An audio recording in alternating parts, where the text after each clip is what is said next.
तर नमस्कार मंडळी, मी आहे तुमचा गुप्ता शिंदे आणि आपण सुरू करतोय आपला नवीन ब्लॉग. तर आज आपण जाणार आहोत जेऊरमध्ये बायजा माता मंदिरामध्ये दर्शन घेण्यासाठी. तर ब्लॉगला सुरुवात करण्याआधी सर्वांना मनापासून तसा बरं का हा प्लॅन उद्याचा होता, पण तेवढ्यात मला ते आठवलं, कल करे सो आज कर और आज करे सो अभी और अभी करे सो सुरुवात. आणि ही सुरुवात करता करता हिवऱ्यापासून नगरपर्यंत कधी पोहोचलो आम्हालाच कळलं नाही. आणि मी ब्लॉग शूट करत असल्यामुळे बाकीच्यांना FM ची गाणी ऐकावं लागत होती. आणि तसंही आम्ही शेवटची पिढी आहे जी FM ची गाणी ऐकत असत. शूट करत करत आणि FM ऐकत ऐकत आम्ही पोहोचलो आपल्या मंदिराच्या पायथ्याशी. आणि मंदिराचा रस्ता साधा सुद्धा नव्हता, एकदमच घाट चढल्याप्रमाणे. शेवटी आम्ही गाडीतून खाली उतरलोच. आणि जेऊरगावची आज यात्रा असल्यामुळे सर्व भाविक भक्त इथे जमा झाले. काय क्राफ्ट आहे यार.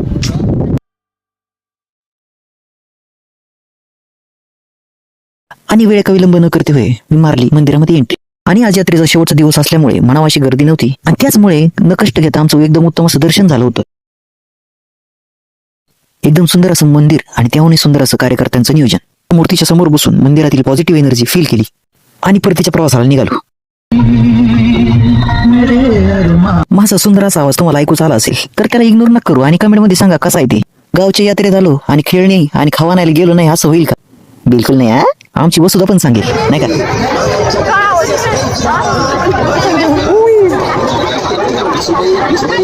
आपण जत्रेला जातो पण कधी त्या पाळण्यात बसत नाही. पाळणा पाहिला आणि उलट्या पावलं लगेच मागे चाललो आम्ही. आता एवढं फिरलं म्हणलं भूक तर लागणारच, त्यामुळे लगेच आपण एक शाही थाळी घेतली. जशी वसून रिएक्शन दिली त्यावरून तुम्हाला टेस्ट कळलीच असेल. आणि आजूबाजूला लहान आले पोरं म्हणलं मला राहत नाही. मी फक्त खाल्ला तर दाल तडका काय मतलब वो अलग ही लेवल का बंदा था.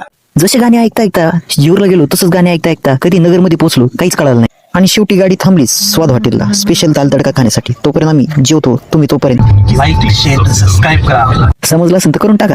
तोपर्यंत भेटूया पुढल्या ब्लॉगमध्ये. धन्यवाद.